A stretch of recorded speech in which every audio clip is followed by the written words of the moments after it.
Hello students, my self Sanjay Kumar, chemistry lecture.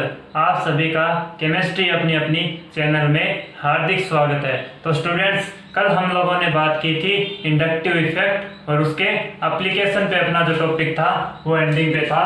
तो जो application of inductive effect, उसमें अपन ने सबसे पहले जो देखा था वो थी अपनी stability of intermediate. Stability of intermediate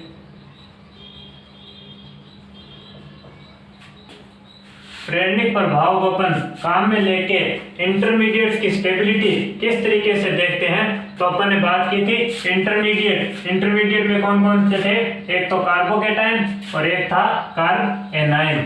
तो कार्बोकेटाइन की स्टेबिलिटी और कार्ब एनाइन की स्टेबिलिटी, कुछ ऐसे एग्जांपल्स देखेंगे अपन जिसको अपन प्रेरणिक प्रभाव के द्वारा समझा सकते हैं। तो अपन ने कल स्टेबिलिटी ऑफ कार्बोकेटाइन में एक एग्जांपल देख लिया था।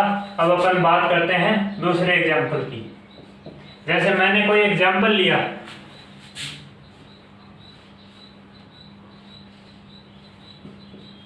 ये 5 मेंबर रिंग, ये 4 मेंबर रिंग,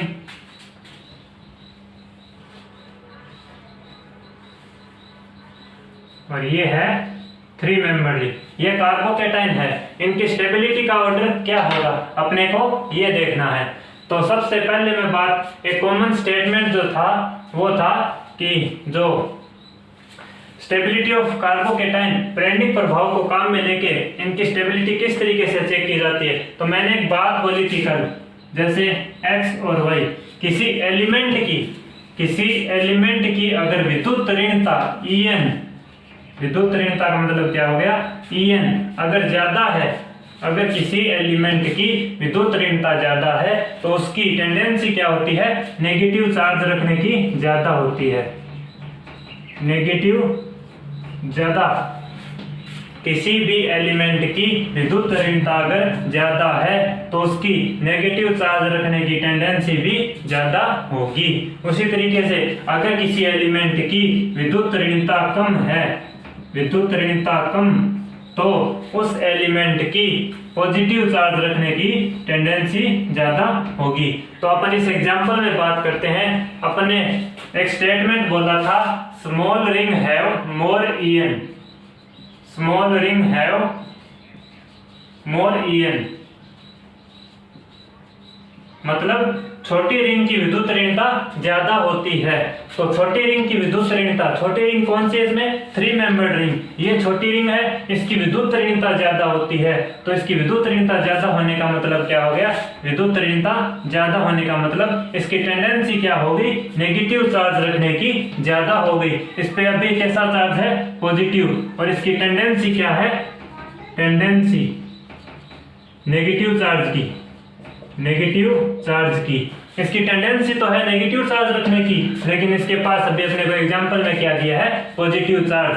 तो ये पॉजिटिव चार्ज, इसकी टेंडेंसी, ये नेगेटिव कुछ कम कर देगा। इस पॉजिटिव चार्ज की टेंडेंसी क्या हो जाएगी, थोड़ी टेंडेंसी कम हो जाएगी। इसकी टेंडेंसी कम होगी।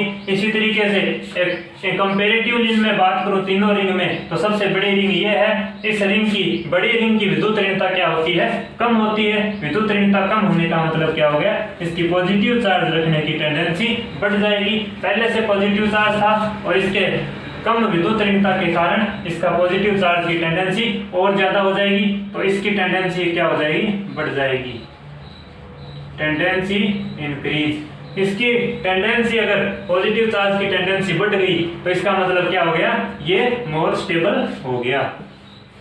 तो पॉजिटिव चार्ज की अगर टेंडेंसी कम हो जाती है, नेगेटिव चार्ज की टेंडेंसी बढ़ने लगती है, तो उस कार्बोकेटाइन की स्टेबिलिटी कम होने लगती है। और पॉजिटिव अगर कार्बोकेटाइन है, उसकी टेंडेंसी, अगर पॉजिटिव चार्ज की टेंडेंसी बढ़ जाती है तो वो कार्बोकेटाइन मोर स्टेबल होगा। अब अपन ऐसे ही एक एग्जांपल और लेते हैं। जैसे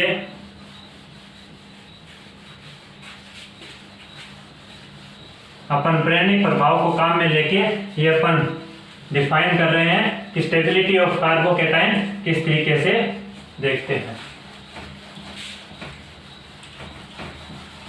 अब अपन एक ऐसा ही एग्जाम्पल और लेते हैं। जैसे मैंने एक एग्जाम्पल लिया CH3 पॉजिटिव, CD3 पॉजिटिव और CT3 पॉजिटिव। अब बात आती है कार्बोकेटाइन, इनकी स्टेबिलिटी चेक करनी है। क्या चेक करनी है? स्टेबिलिटी। इनमें स्टेबिलिटी का ऑर्डर चेक करना है, किसकी स्टेबिलिटी ज्यादा है और किसकी कम होगी, और बीच किसी की होगी। तो अपन अब बात करते हैं इसको स्टार्ट करने से पहले स्टेबिलिटी ऑफ कार्बोकेटाइन। अपन ने क्या बताया था? स्टेबिलिटी ऑफ कार्बोकेटाइन ये किस पे डिपेंड कर रही थी? एक तो इलेक्ट्रॉन रिलीजिंग ग्रुप के तो समानुपाती, और एक क्या थी? प्लस इंडक्टिव इफेक्ट, प्लस आई इंडक्टिव इफेक्ट, मतलब इलेक्ट्रॉन रिलीजिंग इंडक्टिव इफेक्ट के समानुपाती। ये दोनों क्या कर रहे थे? कार्बोकेटाइन की स्टेबिलिटी को बढ़ा रहे थे।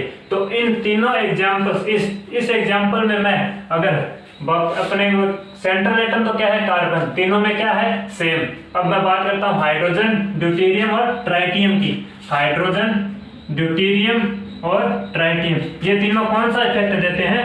Plus I effect. इसका ऑर्डर अपने देखा था कि सबसे ज्यादा प्लस आई प्रभाव किसका होता है? ट्राइटियम का। उसके बाद किसका होता है? ड्यूटेरियम का। उसके बाद प्रोटियम का। तो ये प्लस आई ऑर्डर हो गया हाइड्रोजन, ड्यूटेरियम और ट्राइटियम का।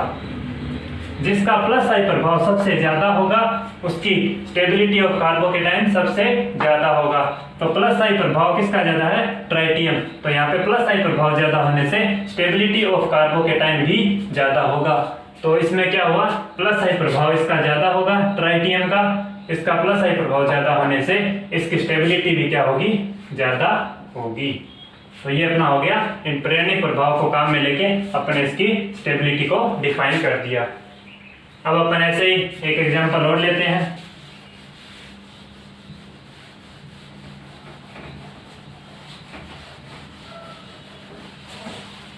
तो अपन ने क्या बताया? स्टेबिलिटी ऑफ कार्बोकेटाइन,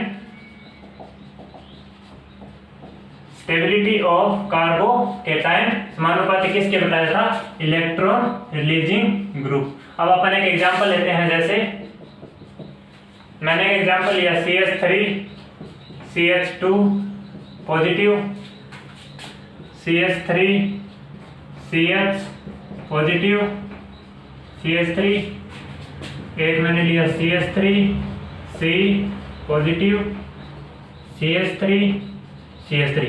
ये कार्बोकेटाइन का अपन ने एग्जांपल लिया। इसमें अपन स्टेबिलिटी का कैसे पता करेंगे? तो मैंने क्या बताया? Stability of carbocation electron releasing group के समानुपाती होती है। मतलब इलेक्ट्रॉन रिलीजिंग ग्रुप जितने ज्यादा होंगे उस कार्बोकेटाइन की स्टेबिलिटी उतनी ही ज्यादा होगी। तो इलेक्ट्रॉन रिलीजिंग ग्रुप, ये CH3 ग्रुप कौन सा? एल्किल ग्रुप है। एल्किल ग्रुप कौन सा इफेक्ट देता है? प्लस आई। तो अपने इलेक्ट्रॉन्स पार्शियल इधर शिफ्ट करेगा। इसी तरीके से ये CH3 भी अपने इलेक्ट्रॉन्स इधर शिफ्ट करेंगे। और ये जो एल्किल ग्रुप है ये भी, इसमें 3 एल्किल ग्रुप हैं, तीनों अपने पार्शियल इलेक्ट्रॉन डिस्प्लेसमेंट करेंगे। तो इधर से इधर जाने पर क्या हो रहा है? एल्किल ग्रुप्स की संख्या बढ़ रही है। एल्किल ग्रुप की संख्या क्या हो रही है? बढ़ रही है। इधर से इधर जाने पर एल्किल ग्रुप्स की संख्या बढ़ रही है। मतलब क्या हुआ? एल्किल ग्रुप्स मतलब प्लस आई इंडक्टिव इफेक्ट। प्लस आई इंडक्टिव इफेक्ट शो करेंगे ये सभी।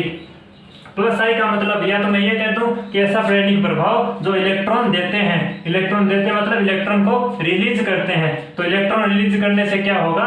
इस कार्बोकेटाइन की स्टेबिलिटी भी ज्यादा होगी। जितना इस कार्बोकेटाइन पर इलेक्ट्रॉन रिलीजिंग ग्रुप या इलेक्ट्रॉन रिलीजिंग प्रेरणिक प्रभाव जितना ज्यादा होगा उसकी स्टेबिलिटी उतनी ही ज्यादा होगी। तो इसकी स्टेबिलिटी क्या हो जाएगी? ये ऑर्डर हो जाएगा इसका। अब अपन देखते हैं स्टेबिलिटी ऑफ कार्ब एनायन। अपना जो स्टेबिलिटी ऑफ कार्बोकेटाइन था ये कंप्लीट हो गया। अब हम उसी तरीके से प्रेरणिक प्रभाव को काम में लेके स्टेबिलिटी ऑफ कार्ब एनायन की बात करेंगे। तो अपनी हेडिंग क्या हो जाएगी? स्टेबिलिटी ऑफ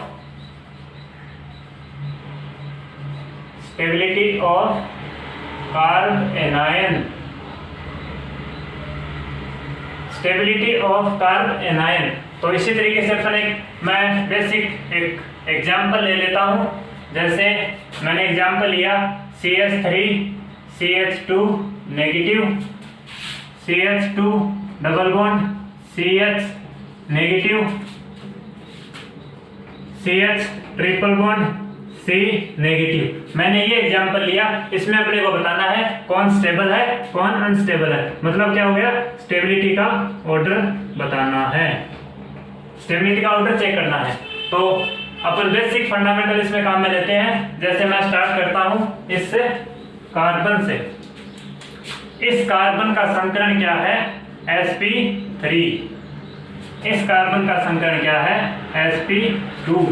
और इस कार्बन का संकरण क्या है, sp।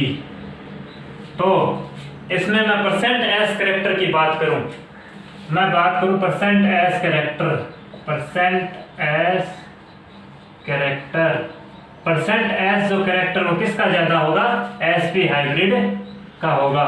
sp हाइब्रिड का मतलब इसमें परसेंट कैरेक्टर 50%। तो जिसमें परसेंट एस कैरेक्टर ज्यादा होगा, परसेंट एस कैरेक्टर जिसका ज्यादा होगा, उसकी विद्युत ऋणता भी क्या होगी, ज्यादा होगी। अगर विद्युत ऋणता ज्यादा होगी तो उसका इंडक्टिव इफेक्ट, या मैं कहूँ जैसे इंडक्टिव इफेक्ट भी ज्यादा होगा, ये भी लिख देता हूँ, इंडक्टिव इफेक्ट भी क्या होगा, ज्यादा होगा। तो मैं बात कर रहा था परसेंट एस कैरेक्टर। इसमें क्या है कि परसेंट एस कैरेक्टर सबसे ज्यादा है, तो परसेंट एस कैरेक्टर ज्यादा होने से इसकी विद्युत ऋणता बढ़ गई। विद्युत ऋणता बढ़ने से किसी एलिमेंट की विद्युत ऋणता बढ़ने से उस एलिमेंट की टेंडेंसी नेगेटिव चार्ज रखने की बढ़ जाती है। तो यहाँ पे क्या हो गया, tendency increase for negative charge. तो नेगेटिव चार्ज रखने की टेंडेंसी यहाँ पे बढ़ गई, क्योंकि यहाँ पे जो था पहले क्या था, नेगेटिव चार्ज था, और विद्युत ऋणता बढ़ने से यहाँ पे क्या हुआ, जो टेंडेंसी थी नेगेटिव चार्ज बढ़ने की वो भी बढ़ गई। तो टेंडेंसी बढ़ने से पहले भी नेगेटिव था, इसकी टेंडेंसी थोड़ी और बढ़ गई। तो इसकी टेंडेंसी बढ़ने के कारण ये क्या हुआ, इसकी स्टेबिलिटी का ऑर्डर क्या हो जाएगा, सबसे ज्यादा स्टेबिलिटी इसकी। यहाँ पे sp3 संकरण है, तो इसमें क्या है, परसेंट एस कैरेक्टर कंपेरेटिवली क्या है, यहाँ पे कम। परसेंट एस कैरेक्टर कम होने से विद्युत ऋणता क्या हो जाएगी, कम हो जाएगी। विद्युत ऋणता कम होने से यहाँ पे क्या होगा, विद्युत ऋणता में कमी आने से यहाँ पे पॉजिटिव चार्ज की टेंडेंसी बढ़ जाएगी। Positive charge tendency, positive charge यहाँ पे क्या होगा, बढ़ेगा। पॉजिटिव चार्ज बढ़ेगा तो इस नेगेटिव को थोड़ा कम कर देगा। तो यहाँ पे नेगेटिव चार्ज इसको थोड़ा कम करेगा, यहाँ पे नेगेटिव चार्ज बढ़ जाएगा, तो इसकी स्टेबिलिटी सबसे कम हो जाएगी। तो ये अपना ऑर्डर हो जाएगा कार्ब एनायन की स्टेबिलिटी का। अब अपन बात करते हैं ऐसे और एग्जांपल्स जिसमें कार्ब एनायन अपन प्रेरणिक प्रभाव से इजीली बता सकते हैं। अब मैं बात करता हूं, जैसे अब मैंने एक और एग्जांपल लिया, जैसे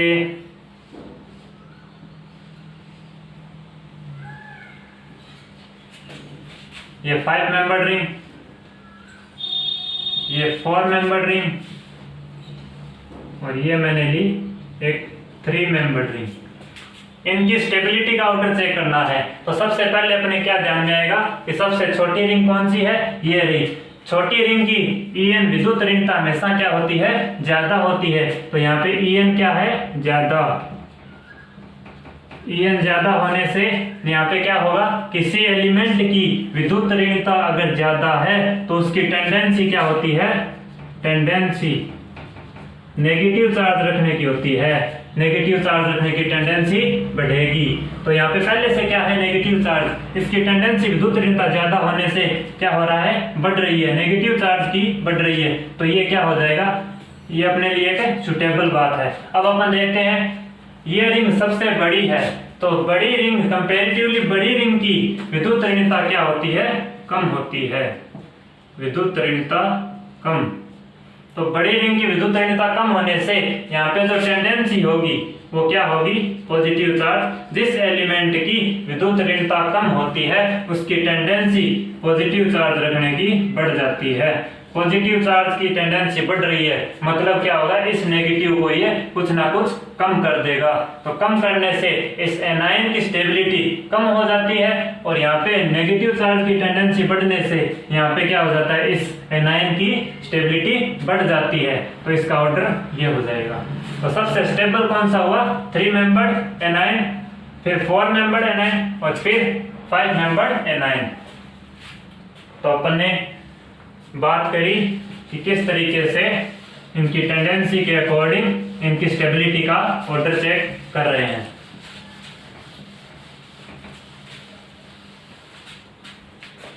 अब जैसे मैंने एक एग्जांपल और ले लिया, CS3 positive, CS3 negative, sorry, CD3 negative और CT3। ऐसा ही अपने कार्बोकेटाइन में देखा था, अब अपन कार्ब एनायन में देख रहे हैं। तो मैंने क्या बताया, स्टेबिलिटी ऑफ कार्ब एनायन किसके समानुपाती होता है, इलेक्ट्रॉन विथड्रॉइंग ग्रुप, और किसके समानुपाती होता है, -I इफेक्ट के। ये दोनों किसी कार्ब एनायन की स्टेबिलिटी को बढ़ा देते हैं। तो मैं बात करूं हाइड्रोजन, ड्यूटेरियम और ट्राइटियम, इन तीनों में सबसे ज्यादा अगर मैं बात करूं तो -I इसका सबसे ज्यादा किसका होता है, अपन जैसे +I की बात करूं तो इसका उल्टा कर देंगे। सबसे ज्यादा क्या होता है, +I प्रभाव ट्राइटियम का, उसके बाद ड्यूटेरियम, उसके बाद हाइड्रोजन का। तो ट्राइटियम का +I प्रभाव सबसे ज्यादा होता है। तो +I प्रभाव जिसका ज्यादा होता है वो तो कार्बोकेटाइन की स्टेबिलिटी को बताता है। तो इसमें इसका उल्टा हो जाएगा।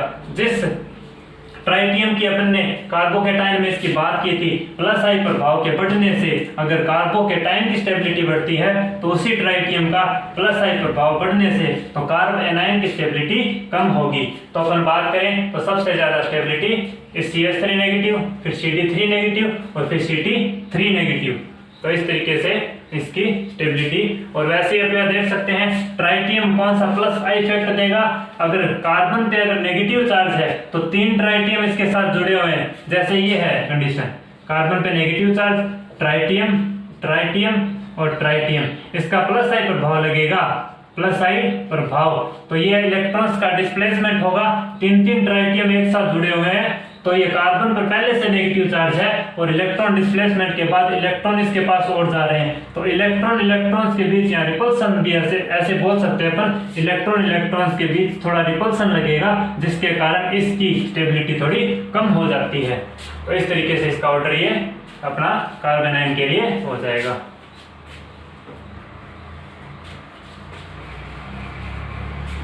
तो ये थे कुछ कार्बोकेटाइन, कुछ कार्ब एनायंस, इस तरीके से इनकी स्टेबिलिटी अपन ने चेक करी। अब अपन बात करते हैं एप्लीकेशन में। तो सबसे पहले जो था अपना, सबसे पहले जो टॉपिक था वो था stability of intermediate. Stability of intermediate में अपने कार्बोकेटाइन और कार्बो एनायन इन दोनों को अपन ने देख लिया। अब अपन सेकंड बात करते हैं। तो अपनी जो सेकंड जो थी वो अपनी थी reactivity of carbonyls compound. Second जो एप्लीकेशन थी वो थी रिएक्टिविटी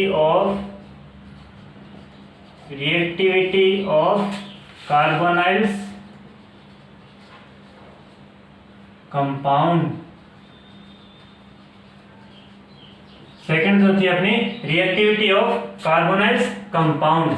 रिएक्टिविटी मतलब क्रियाशीलता, कार्बोनाइल्स कंपाउंड की क्रियाशीलता का अपन प्रेरणिक प्रभाव को काम में लेके किस तरीके से समझते हैं। कार्बोनाइल कंपाउंड्स का मतलब क्या हो गया, एल्डिहाइड और कीटोन, एल्डिहाइड एंड कीटोन।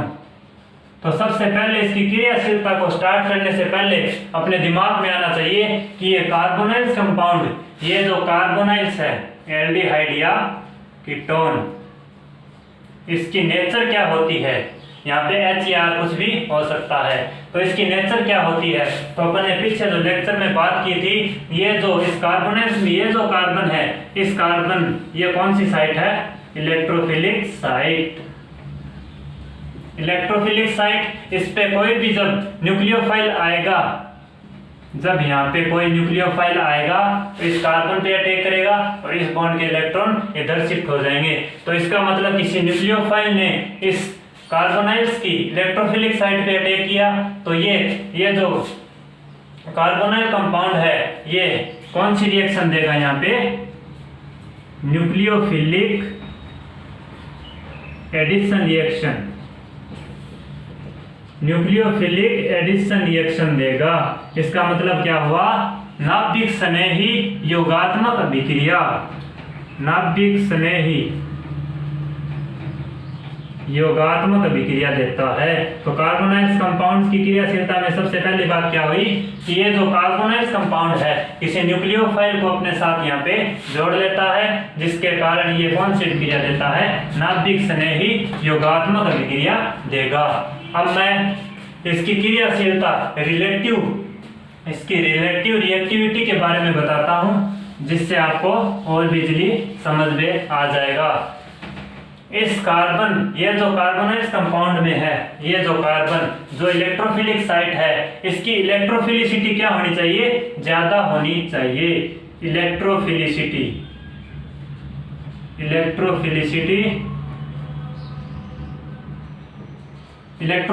जितनी ज्यादा होगी, यहाँ पे जिसकी इस कार्बन की इलेक्ट्रोफिलिसिटी जितनी ज्यादा होगी, तो यहाँ पे आने वाला न्यूक्लियोफाइल इजीली उतना ही ज्यादा अटैक करेगा। अब अपन एग्जांपल लेते हैं रिलेटिव कार्बोनाइल्स कंपाउंड की रिएक्टिविटी। ऐसे कंपाउंड्स लेते हैं 2-3, जिससे अपने को उनकी सापेक्षिक, उनके आपस में कंपैरिजन से अपने को पता चलेगा कि किसकी तो इलेक्ट्रोफिलिसिटी ज्यादा है और किसकी इलेक्ट्रोफिलिसिटी कम है। जैसे मैंने एक एग्जांपल लिया C++OHS, ये क्या हो गया, फॉर्मएल्डिहाइड। इसके बाद अपन बात करते हैं, इसको क्या बोलते हैं, एसिटएल्डिहाइड। इसके बाद अपन बात करेंगे, इसको क्या बोलते हैं, कीटोन। तो इसकी रिलेटिव, ये जो रिएक्टिविटी की बात करेंगे, ये जो कार्बोनाइल्स कंपाउंड मैंने लिए हैं, इनकी बात अपन इनकी रिएक्टिविटी के अकॉर्डिंग किस तरीके से इस पे प्रभाव पड़ेगा वो अपन देखते हैं। तो इस कार्बोनाइल कंपाउंड, इसको क्या बोलते हैं, फॉर्मएल्डिहाइड। ये जो कार्बन है, ये कार्बन क्या होगा, इलेक्ट्रोफिलिक साइट। ये जो कार्बन क्या है, इलेक्ट्रोफिलिक साइट। ये कार्बन, यहाँ पे भी ये कार्बन क्या है, इलेक्ट्रोफिलिक साइट। तो इस इलेक्ट्रोफिलिक साइट पे किस तरीके से प्रेरणिक प्रभाव का प्रभाव पड़ेगा वो अपन देखते हैं। H किसी भी तरीके का प्रेरणिक प्रभाव नहीं देता, प्रेरणिक प्रभाव नहीं देगा। और यहाँ पे जो एल्किल ग्रुप है, एल्किल ग्रुप कौन सा प्रभाव देता है, +I, इंडक्टिव इफेक्ट। और यहाँ पे 2 एल्किल ग्रुप हैं, तो इसका +I अलग होगा, इसका +I प्रभाव अलग से होगा। तो यहाँ पे 2 +I प्रभाव काम कर रहे हैं, यहाँ पे +I प्रभाव एक ही काम कर रहा है, यहाँ पे कोई प्रभाव इंडक्टिव फैक्टर काम नहीं कर रहा। तो यहाँ पे +I प्रभाव काम करने से यहाँ से बॉन्ड्स के इलेक्ट्रॉन्स का डिस्प्लेसमेंट हो जाएगा इस इलेक्ट्रोफिलिक साइट की तरफ। इस बॉन्ड से इलेक्ट्रॉन्स का या डिस्प्लेसमेंट हो जाएगा इस इलेक्ट्रोफिलिक साइट की तरफ। तो इस कार्बन की जो इलेक्ट्रोफिलिसिटी थी, जो इलेक्ट्रोफिलिक साइट वाला कार्बन है, उसकी इलेक्ट्रोफिलिसिटी क्या हो जाएगी, दो इंडक्टिव इफेक्ट लगने से इलेक्ट्रोफिलिसिटी बहुत ही कम हो जाएगी। तो मैं बात करूं इस पे, जो पॉजिटिव चार्ज था, पार्शियली जो पॉजिटिव चार्ज था वो बहुत ही कम होगा, क्योंकि इसकी जो इलेक्ट्रोफिलिसिटी थी वो इस इंडक्टिव इफेक्ट, दो एल्किल ग्रुप के इंडक्टिव इफेक्ट ने इसकी इलेक्ट्रोफिलिसिटी को कम कर दिया। अब इसकी बात करता हूं, इसमें एक एल्किल ग्रुप है, तो इसके बॉन्ड्स के इलेक्ट्रॉन इस तरफ पार्शियल डिस्प्लेसमेंट होगा, तो इसकी इलेक्ट्रोफिलिसिटी कंपैरेटिवली इस कंपाउंड के, कीटोन के, इसकी कंपैरेटिवली क्या होगी, थोड़ी ज्यादा होगी। इसके कंपेरेटिवली इसकी थोड़ी ज़्यादा होगी, क्योंकि यहाँ पे इंडक्टिव इफेक्ट थोड़ा कम लग रहा है, यहाँ पे इंडक्टिव इफेक्ट ज़्यादा लग रहा था। तो इसकी इलेक्ट्रोफिलिसिटी क्या हो जाएगी, इलेक्ट्रोफिलिसिटी कंपेरेटिवली यहाँ पे तो बहुत कम हो गई थी, यहाँ पे थोड़ी कम होगी, थोड़ी कम। इसी तरीके से यहाँ पे किसी भी तरीके का प्रेरणिक प्रभाव या इंडक्टिव इफेक्ट काम नहीं कर रहा, तो इस इलेक्ट्रोफिलिक साइट की इस टाइम प्रेरणिक प्रभाव के नहीं होने से यहाँ पे जो इलेक्ट्रोफिलिसिटी है वो सबसे ज्यादा है। यहाँ पे जो इलेक्ट्रोफिलिसिटी है इसकी सबसे ज्यादा है। तो अपन ने देखा किस तरीके से प्रेरणिक प्रभाव के कारण इसकी क्रियाशीलता पे फर्क पड़ रहा है। तो सबसे ज्यादा जो क्रियाशीलता होगी, जिसकी इलेक्ट्रोफिलिसिटी सबसे ज्यादा होगी, उसकी क्रियाशीलता, उस कार्बोनिल कंपाउंड की क्रियाशीलता उतनी ही ज्यादा होगी। तो सबसे ज्यादा क्रियाशीलता किसकी होगी, फॉर्मेल्डिहाइड की, उसके बाद एसिटाल्डिहाइड, उसके बाद कीटोन। तो अपन ने देखा किस तरीके से प्रेरणिक प्रभाव ने इसकी क्रियाशीलता को डिफेक्ट किया है। अब अपना जो इंडक्टिव इफेक्ट का थर्ड एप्लीकेशन था वो था reactivity of alkyl halides.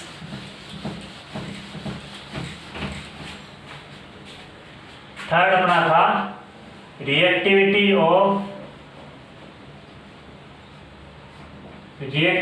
Of alkyl halides.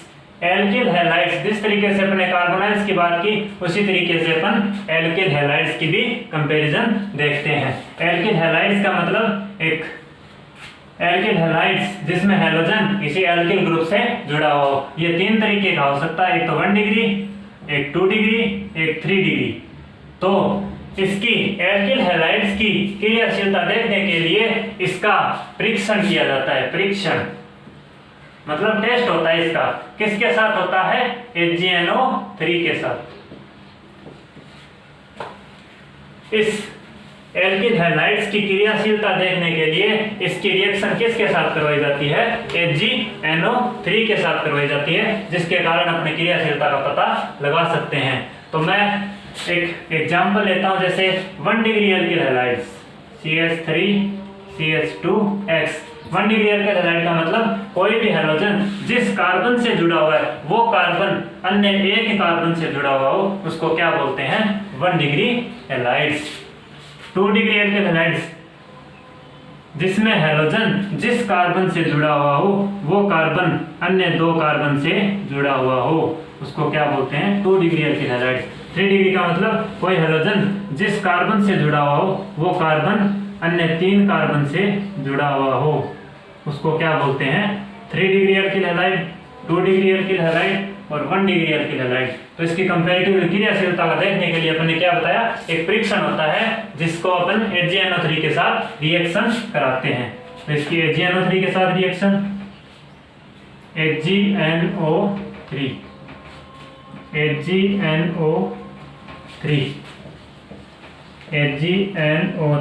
तो ऐसे बोला जाता है जब 1 डिग्री एल्किल हैलाइड्स HgNO3 के साथ रिएक्शन करता है और 2 डिग्री एल्किल हैलाइड HgNO3 के साथ रिएक्शन करता है, तो ये किसी भी तरीके की पीपीटी का मतलब क्या हो गया, इसमें किसी भी तरीके की रिएक्शन नहीं होगी, या अपने जो सॉल्यूशन है उसमें किसी भी तरीके का कोई जमाव नहीं होगा, या प्रक्षेपण बोल सकता हूं मैं, प्रक्षेपण या जमाव,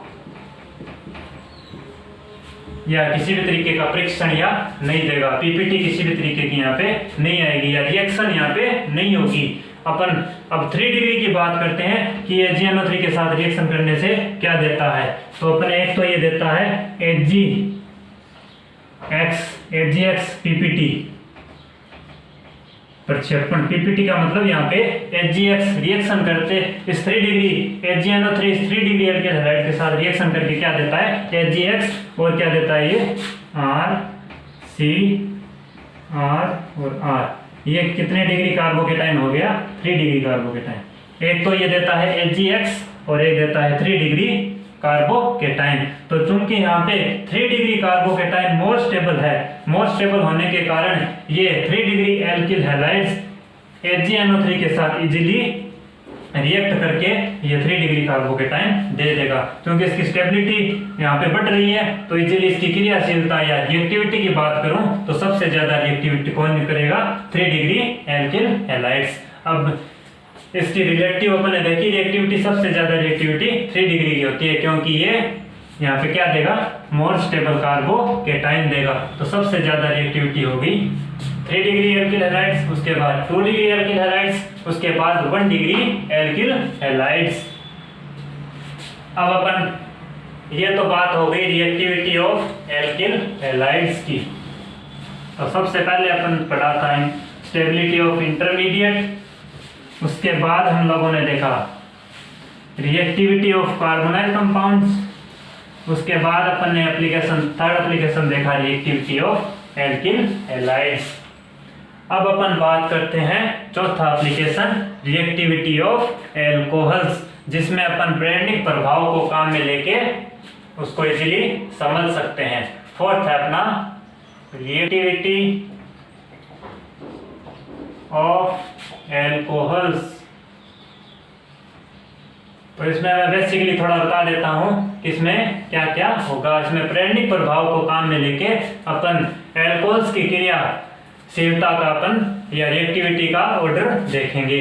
तो इसमें एल्कोहल्स का मतलब क्या हो गया, 1 डिग्री 2 डिग्री वही 3 डिग्री, तीनों 1 डिग्री 2 डिग्री और 3 डिग्री, इनके सापेक्ष बात करेंगे किसकी क्रियाशीलता ज्यादा होती है और किसकी क्रियाशीलता कम होती है। ये किस पे डिपेंड करेगा वो मैं बता देता हूँ। जैसे मैं 1 डिग्री एल्कोहल की बात करता हूँ, एक बार नॉर्मल मैं एग्जांपल लिख रहा हूँ। जैसे इसको क्या बोलते हैं, 1 डिग्री एल्कोहल। तो ये जो है ये कार्बन, ऑक्सीजन और हाइड्रोजन, ये तीनों ही एल्कोहल्स 1 डिग्री 2 डिग्री 3 डिग्री, तीनों एल्कोहल्स में ये कॉमन होगा, जिसमें क्रियाशीलता देखने के लिए बॉन्ड ब्रेक होगा। बॉन्ड, अब दिक्कत ये आती है कि बॉन्ड ब्रेक ऑक्सीजन हाइड्रोजन के बीच होगा या कार्बन ऑक्सीजन के बीच बॉन्ड ब्रेक होगा। तो पॉसिबिलिटी क्या हो गई, ऑक्सीजन और हाइड्रोजन के बीच भी बॉन्ड ब्रेक हो सकता है और कार्बन और ऑक्सीजन के बीच भी बॉन्ड ब्रेक हो सकता है। तो इसको बोलते हैं इसकी क्रियाशीलता या रिएक्टिविटी। तो ये अपन चेक करेंगे किसके द्वारा, प्रेरणिक प्रभाव से। प्रेरणिक प्रभाव से किस तरीके से ये या तो ये बॉन्ड टूटेगा या ये बॉन्ड टूटेगा। ऐसी कौन कौन सी रिएक्शन है जिसमें ये कार्बन ऑक्सीजन बॉन्ड टूटेगा, या ऐसी कौन सी रिएक्शन है जिसमें ऑक्सीजन हाइड्रोजन बॉन्ड टूटेगा। तो ये अपन पढ़ेंगे नेक्स्ट लेक्चर में। तब तक के लिए इस लेक्चर में इतना ही। आप जितना अभी तक पढ़ा है उसको रिवाइज करते जाइएगा और अपन इसके आगे का जो रिएक्टिविटी ऑफ एल्कोहल्स प्रेरणिक प्रभाव के द्वारा अपन नेक्स्ट लेक्चर में पढ़ेंगे। Thank you.